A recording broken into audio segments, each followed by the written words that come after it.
Fourth semester के सभी छात्रों का हिंदी की क्लास में स्वागत है। आज मैं आपको बता रही हूँ वर्ण उच्चार के बारे में। तो वर्णों का उच्चारण किस प्रकार हो, इसके विषय में पाणिनि शिक्षा में पाणिनि ने बताया है। व्याघ्री यथा अहरेत पुत्रान दंष्ट्रभ्याम न च पीड़येत भीता पतन भेदाभ्याम तददौरान प्रयोज्येत।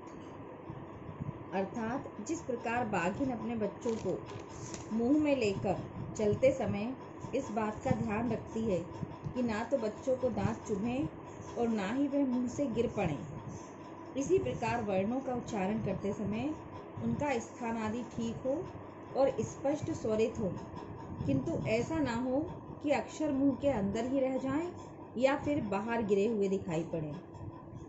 इसी बात को महर्षि याज्ञवल्क्य ने इस प्रकार कहा है।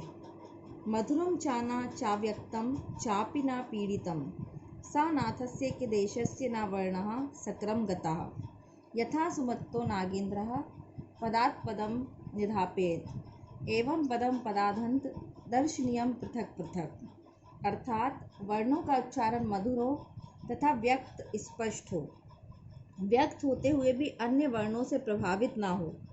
सभी वर्णों का उच्चारण इस प्रकार किया जाए कि वे एक दूसरे से मिले हुए ना प्रतीत हों। जिस प्रकार महमत गज एक पैर रखने के पश्चात बड़ी सावधानी से दूसरा पैर रखता है, उसी प्रकार एक पद बोलने के पश्चात दूसरे पद को बड़ी सावधानी से बोला जाए, जिससे सभी पद स्पष्ट हों और पृथक रूप से दर्शनीय हों। इसके बाद है शुद्ध उच्चारण के मुख्य तत्व।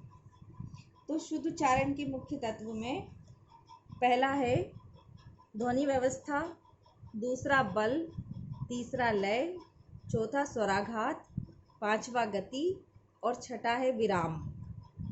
ध्वनि व्यवस्था में किसी भी भाषा को समझने के लिए उस भाषा के ध्वनि तत्व को समझना अनिवार्य है। काव्यस्यात्मा ध्वनि रीति कहकर आचार्य आनंदवर्धन ने ध्वनि को काव्य की आत्मा कहा है, जो ध्वनि की महत्ता को प्रस्तुत करता है। ध्वनि शब्द का प्रयोग मुख्य रूप से दो अर्थों में किया जाता है। कुछ विद्वान वर्ण को ही ध्वनि मानते हैं, जबकि दूसरे विद्वान अव्यक्त ध्वनि अर्थात जिसमें वर्ण की प्रतीति ना हो उसको ध्वनि मानते हैं। ध्वनि भाषा के उन संकेतों और प्रतीकों को कहते हैं जिनके अनुसार भाषा को पहचाना जाता है।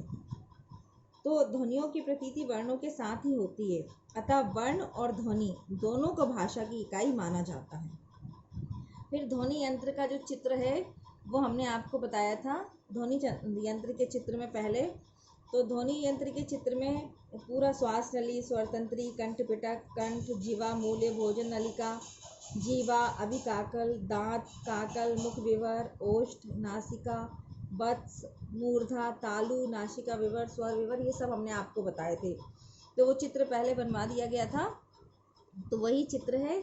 और जो श्वास नलिका है, ये सब अभी ये टॉपिक और आगे तक चलेगा, तो इसमें अभी और आपको बताया जाएगा। तो इसमें ध्वनि व्यवस्था का जो चित्र है ध्वनि यंत्र का, उसमें पहला इसमें है श्वास नलिका। श्वास नलिका में श्वास का प्रारंभ होता है। सर्वप्रथम फेफड़ों द्वारा वायु बाहर निकलकर श्वास नलिका में आती है। इसके बाद है भोजन नलिका। मानव द्वारा किया गया भोजन इस मार्ग से अंदर जाता है। भोजन नलिका में पहुंचने से पहले भोजन को श्वास नलिका के ऊपर से जाना पड़ता है। श्वास नलिका के ऊपर एक झिल्ली होती है जो भोजन को श्वास नलिका में जाने से रोकती है। इसके बाद है कंठ पिटक। तो कंठ पिटक में श्वास नलिका से आगे जाकर वायु कंठ पिटक में प्रवेश करती है। यहाँ पर वाद्य यंत्र के समान स्वर तंत्रियाँ या तारें गोलाकार रूप में होती हैं।